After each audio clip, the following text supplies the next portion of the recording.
नमस्कार दोस्तों, brutal to series पे आप सब लोगों का स्वागत है। तो आज हम लोग बात करेंगे डर के बारे में। आप लोग ज़िंदगी में देखते होंगे कि जब भी आप कोई भी काम करते हैं, आपको सबसे पहले ये नहीं लगता है कि आप कुछ करना चाहते हैं, आपको उसकी पॉसिबिलिटी या रिजल्ट दिखने लगता है। मतलब अभी को छोड़कर आपका दिमाग जो है वो भविष्य की कल्पनाएं बनाने लगता है। भविष्य में जितनी भी बुरी समस्याएं, प्रॉब्लम आ सकती हैं कि मैं बेकार हूँ, मेरे पास कोई काम नहीं है, मुझे अब नौकरी नहीं मिलेगी, मैं बेकार हो गया हूँ, मैं क्या करूँ, मेरे जीवन ही में ऐसा क्या है। तो डर ये नहीं है कि तुम जिंदा हो, डर इस बात का है कि तुम यार भविष्य में क्या हो सकता है या पता नहीं मेरे साथ अभी कुछ समय में क्या घट सकता है। तो एक इमेजिनेशन है, एक कल्पना है जिसको तुम पॉसिबिलिटी बना के रखे हो। वो जरूरी नहीं कि वो सत्य बात हो, लेकिन हाँ तुम उसका एक इमेजिनेशन बनाए हो कि आने वाले दौर पे ऐसा हो सकता है। तो वो एक संभावना है जिसकी कोई निश्चित वो नहीं है कि वो चीज़ घटी जाए। तो डर क्या है? डर एक प्रकार सा इवेंट है। वो ऐसा इवेंट है जो हो भी सकता है, नहीं भी हो सकता है। तो कहने का मतलब है कि डर हमेशा आगे की चीज़ को लेकर बनाता है, क्योंकि दिमाग जो है वो ऐसा, ब्रेन हमारी ऐसी बनी है कि वो अभी से ज़्यादा जो है पॉसिबल फ्यूचर की चीज़ों को लेकर सोचती है कि मेरे साथ क्या बुरा से बुरा हो सकता है। इंसान कभी अच्छा नहीं सोचता है। वो हमेशा से जो उसकी दबी हुई आकांक्षाएं हैं, परेशानियां हैं, समस्याएं हैं, जो उसकी अनकॉन्शियस माइंड में पड़ी हुई चीज़ें हैं या जो उसके मेमोरी में है या पास्ट ट्रामा है, जो साइकोलॉजिस्ट सिगमंड फ्रॉइड बोलता है कि इंसान की जो दबी हुई आकांक्षाएं हैं, दबी हुई मेमोरी हैं, अनकॉन्शियस माइंड में पड़ी हुई चीज़ें हैं, वही उसको परेशान करती हैं। उसको ये लगता है कि यार मेरे साथ पास्ट में ये हुआ था, तो फ्यूचर में भी ये पॉसिबिलिटी है कि ये हो सकता है। लेकिन हम फ्यूचर और पास्ट के बारे में हमारा दिमाग घूमता रहता है। एक है जो आगे की इमेजिनेशन करता है, और एक जो है पीछे की दुनिया को। अब तुम्हारे दिमाग में यही ख्याल तुम्हारे खोपड़ी में दिन भर घूमते रहते हैं और तुम प्रेजेंट समय में उन चीज़ों को ध्यान नहीं देते हो।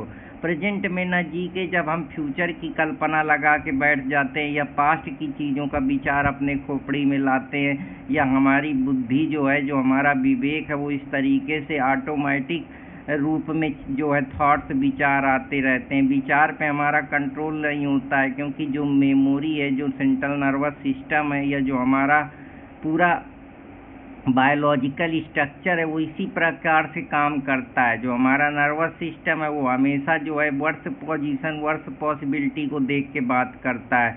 उसको लगता है कि अगर मैं एग्ज़ाम में फेल हो जाऊंगा तो क्या होगा, दूसरे का कुछ हो जाएगा, मेरा नहीं होगा तो क्या होगा, अगर मैं इंटरव्यू में रिजेक्ट हो गया तो क्या होगा, मुझे कोई छोड़ देगा तो क्या होगा।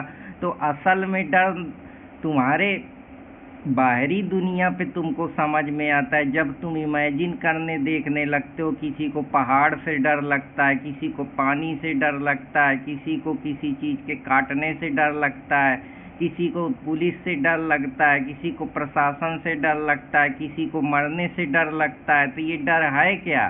डर बाहर नहीं होता है। डर तुम्हारी एक विचार की एक कल्पना है, एक इमेजिनेशन है, एक जो तुम अपने दिमाग में पॉसिबिलिटी जनरेट करके बैठे हो। यही जो है तुमको डर पैदा करता है। डर कहीं बाहर से नहीं आता है। डर हमको इस चीज़ को लेकर होता है कि जो हमारे माइंड ने इमेज बना रखी, अगर वो पूरी ना हो, अगर उसकी पॉसिबिलिटी ना घटे या वर्ष से वर्ष सिचुएशन घटित हो जाए, वही तो डर है। और डर है क्या? ब्रेन हमारा इस प्रकार से डिजाइन है कि उसको जैसे ही समझ में आने लगता है कि यार यहाँ मैं जीत नहीं पाऊंगा, या यहाँ पॉसिबिलिटी है, यहाँ खतरा है, तो वो खतरे को तुरंत पहचानता है। वैसे ही हमारी बॉडी जो है तुरंत अपने असली रूप में आ जाती है, पैनिक करने लगती है, हमको पसीना आ जाता है, हमारा ब्लड प्रेशर बढ़ने लगता है। तो ये सारे सिग्नल हमारे ब्रेन के अमाइडाला पे शुरू होते हैं, जो एक प्रकार से खतरे को डिटेक्ट करती। जैसे कोई बॉस हमको कुछ कह दे तो हम परेशान हो जाएंगे, पास में एग्ज़ाम आ जाए तो टेंशन में आ जाते हैं, कोई पुलिस हमको किसी चीज़ के लिए पूछताछ कर लिए तो हमको पुलिस का डर नहीं लगता है, लेकिन आने वाला जो आगे की इमेजिनेशन हम बना के खोपड़ी में बैठे हैं, उससे हम डर रहे हैं कि हमको ले जाएगी, मारेगी, पीटेगी, इस वजह से कि लोग क्या कहेंगे, लोग मेरे बारे में, अरे इसको कुछ मालूम ही नहीं है तो ऐसे ही बकता रहता है, तो इस वजह से तुम पब्लिक स्पीकिंग नहीं करते हो, अपनी बात नहीं रखते हो। यही सारी समस्याएं हैं जो डर का कारण बनती हैं। बॉडी रिएक्ट करने लगती है, तुमको जो है तुम्हारा जो हार्ट है वो तेज़ी से तरीके से जो है चलने लगता है, तुमको पसीना आने लगता है, ओवर थिंकिंग करने लगते हो। तो तुम इस सब सिचुएशन में जो तुम्हारा पास्ट का ड्रामा है या जो फ्यूचर की इमेजिनेशन है, उसी के बीच में तुम अपने प्रेजेंट को खोते जाते हो। जो क्योंकि प्रेजेंट में रहना मुश्किल है, क्योंकि दिमाग की जो संरचना है, दिमाग का जो साइकोलॉजिकल सेटअप है या दिमाग की जो इमेजिनेशन की पावर है, वो हमेशा प्रेजेंट में ना सोच के ज़्यादा फ्यूचर के बारे में सोचती है, क्योंकि उसको आगे का बहुत डर है कि आगे पता नहीं मैं जीऊँगा कि मरूँगा, क्या करूँगा, होगा कुछ कि नहीं होगा। अब पास्ट तो ख़त्म हो गया तो अब उसकी चिंता नहीं है, क्योंकि अब वो लौट के आएगा नहीं, तो पास्ट को इतना दिमाग में नहीं रखता है, लेकिन जो फ्यूचर है उसके बारे में ही परेशान होता रहता है। इस वजह से हम प्रेजेंट की चीज़ों को उतना सीरियस नहीं लेते हैं, क्योंकि प्रेजेंट में रहना मुश्किल है, इसीलिए हम पास्ट की तरफ या तो चीज़ों को मेमोरी हमारी ले जाती है, या हम फ्यूचर को इमेजिन करते हैं कि आगे मैं क्या करूँगा 10 साल बाद मेरा, क्योंकि तुमको बेसिकली जो है केमिकल डोज चाहिए, जिसको डोपामीन बोलते हैं, कि मुझे और चाहिए, तो उसको मज़ा आता है, उसको अच्छा महसूस होता है, उसको बिलोंगिंगनेस महसूस होती है, उसको बेहतर फील होता है। इसलिए जो वो है फ्यूचर के अच्छी अच्छी पॉसिबिलिटी या बुरे से बुरी चीज़ों को दिमाग में डाल के परेशान होता है, और प्रेजेंट में रहना मुश्किल होता है, इसलिए हम प्रेजेंट से भागते हैं। तो ये एक सर्वाइवल मैकेनिज्म है कि पहले ब्रेन अपने को बचाता है कि जल्दी मुझे यहाँ से हटाओ वरना मैं मर जाऊँगा, मेरा ब्लॉक हो जाएगा, तुमको ऐसे ऐसे ख्याल आते हैं। तो असली डर कहाँ है? असली डर जो है वो तुम्हारी सोच में ही तो है, जो तुम्हारी मेमोरी में भरी हुई चीज़ें हैं। तुमको किसी ने बचपन में पीटा है, बुरा भला कहा है, परेशान करा है, या पास्ट में तुमने कोई ऐसा एक्सपीरियंस करा है, कोई सेम हुई है, कोई गिल्टी हुई है। तो अगर तुम पहले किसी एग्ज़ाम में फेल हुए हो या किसी दुनिया में कोई काम करे हो, सफलता नहीं मिली है, तो इसी बात का तो डर है। दूसरा डर है तुमको कंपैरिजन का, कि लोग क्या कहेंगे, शर्मा जी का बेटा ये कर लिया, फलाने ये बन गए, मैं ये नहीं बन पाया। बस इसी बात से तुम परेशान हो, यही तुम्हारे अंदर डर है कि वो आगे निकल गया, मैं पीछे रह गया, पता नहीं मेरी ज़िंदगी में क्या होगा। फिर तुम ये चाहते हो कि यार सबको लोग पसंद करते हैं, मुझको नहीं पसंद करते, मेरी बात को कोई सीरियसली नहीं लेता, मेरी बात का कोई लोड ही नहीं लेता, यार मुझे कोई चाहता ही नहीं लगता है, मैं इस दुनिया में अकेला हूँ, मेरा कोई है ही नहीं है। तुम अपने दिमाग में दुनिया के ख्याल, दुनिया का पुलाव पकाते रहते हो, दुनिया के दुख दर्द हैं जो अपने दिमाग पे फर्जी डाल के बैठे हो, जिनका कोई अस्तित्व नहीं है, जिनकी कोई मीनिंग नहीं है। तुम बस अपने दिमाग से एक ख्याली पुलाव, ख्याली दुनिया बसाए हो, कि ये ख्वाबों की, जैसे वो गाना सुने ही होगे कि ये ख्वाबों की जो है मलिका, मलिका इतनी वो नहीं है जितना तुम उसको ख्वाब में बना के बैठे हो। तो इसी वजह से लोग क्या सोचेंगे, मैं ये गलती कर दूंगा तो लोग हंसेंगे। अरे लोगों का क्या है, लोग तो कुछ भी कहेंगे, लोगों के चक्कर में पड़ोगे तो पड़े रह जाओगे।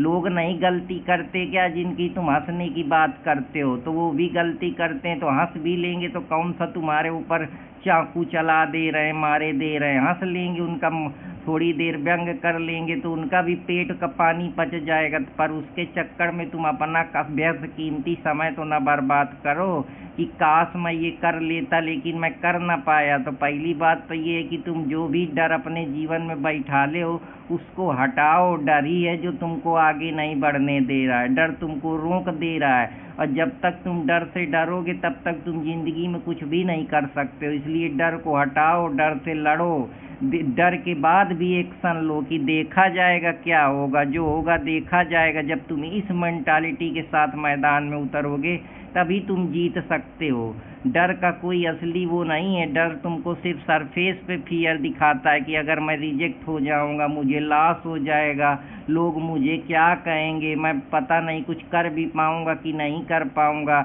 मुझे कुछ पैसा कौड़ी मान सम्मान पद प्रतिष्ठा मिलेगी कि नहीं मिलेगी, इसी बात का तो डर है। मेरी शादी होगी कि नहीं होगी, मेरे को लोग चाहेंगे कि नहीं चाहेंगे, मेरे को कोई भाव देगा कि नहीं देगा, यही तो तुम्हारा डर है जो तुम अपनी खोपड़ी में बना के बैठे हो। तुमको यही लग रहा है कि पता नहीं मेरे से काम ये होगा, मैं कहीं फेल ना हो जाऊं, कहीं मैं बेकार ना हो जाऊं, कहीं मैं इस काम के लिए इनफ हूं, मुझे कोई वैल्यू देगा कि नहीं देगा। यही तुमको फेल होने से तुमको रोक देता है। अगर तुम अपने डर पे काबू करके भी डर के बावजूद एक्शन लोगे कि जो होगा देखा जाएगा, जब तक सांसें हैं तब तक लड़ूंगा, जब तुम इस मेंटालिटी के साथ काम करोगे तब तुम्हारे धीरे धीरे देखोगे कि तुम डर पे काबू पा रहे हो। जो तुमको डर में परेशान कर रहा था अब तुमसे आगे निकल रहा है। जिस एग्जाम को लेकर तुम परेशान हो, जिस कंपटीशन को लेकर तुम परेशान हो, उस पे कूदो, उससे लड़ो।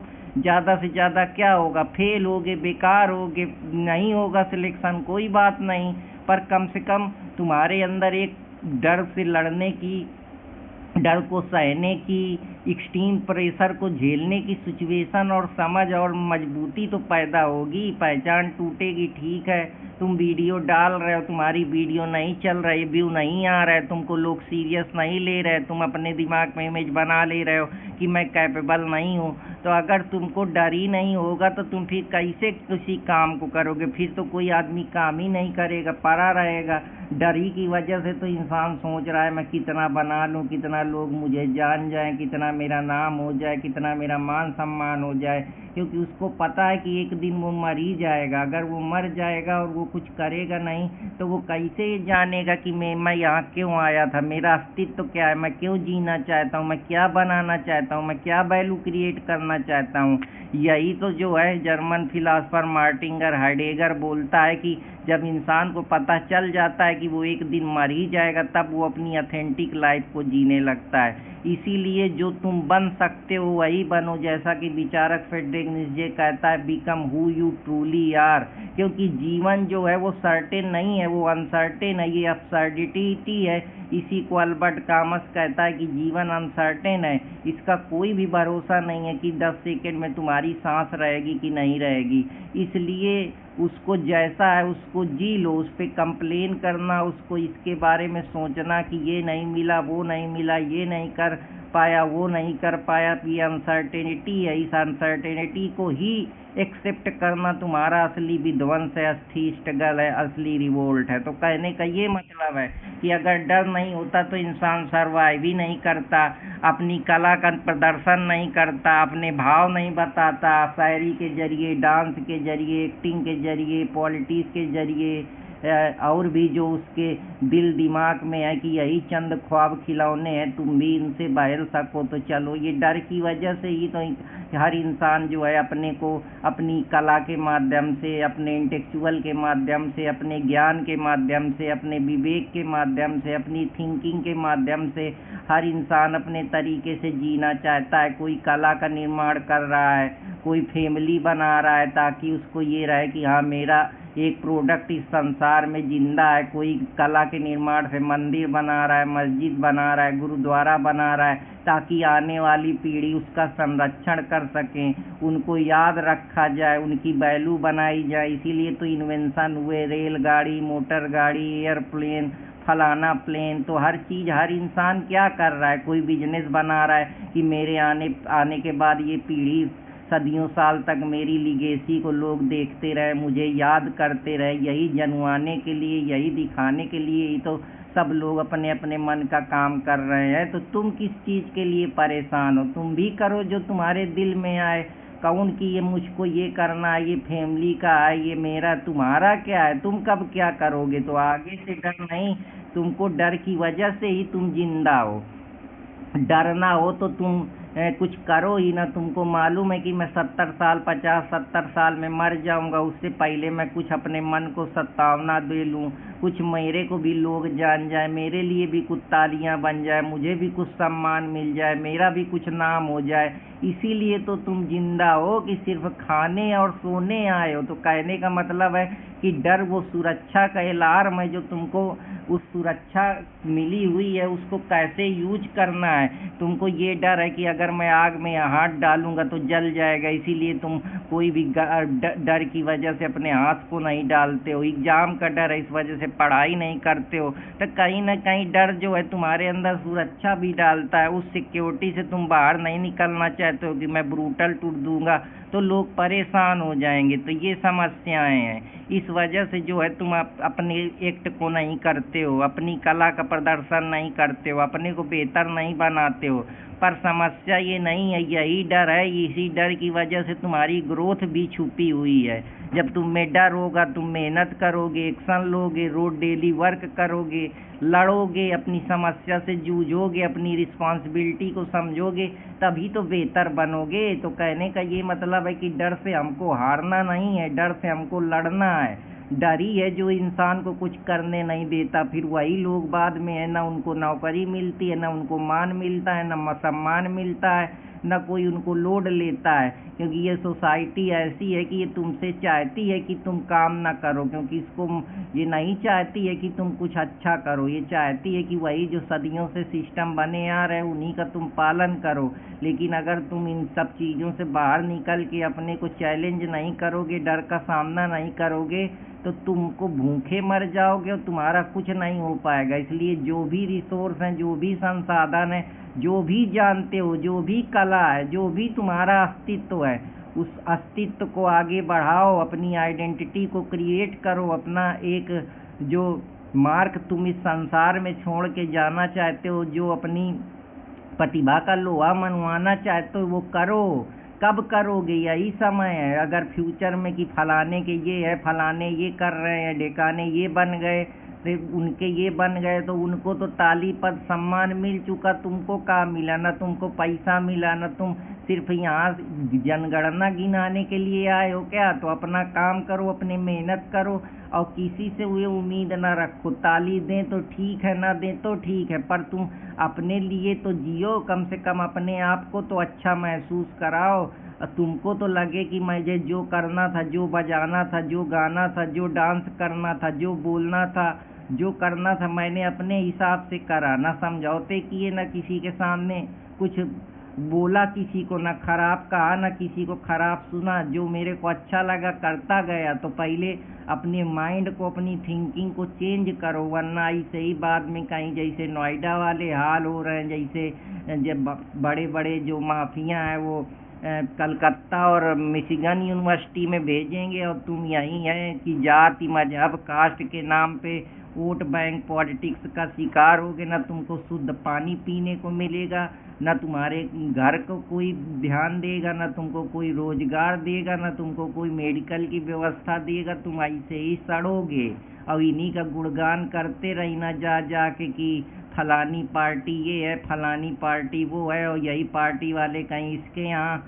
इफ्तिकार पार्टी मनाएंगे, कहीं इस जाति धर्म के यहाँ तुमको जाति धर्म में बांटेंगे और आपस में सब बैठ के खिलखिला के हंसेंगे और पार्टी करेंगे। तो समझदार बनो, बेवकूफ़ बनोगे तो तुम्हारे साथ यही कांड होंगे। तो फिर मिलूंगा कोई नए टॉपिक के साथ, तब तक हंसते रहें, मुस्कुराते रहें और अपने दोस्त अर्पित कुमार इलाहाबादिया को इजाज़त दे। जय हिंद दोस्तों, जय भारत।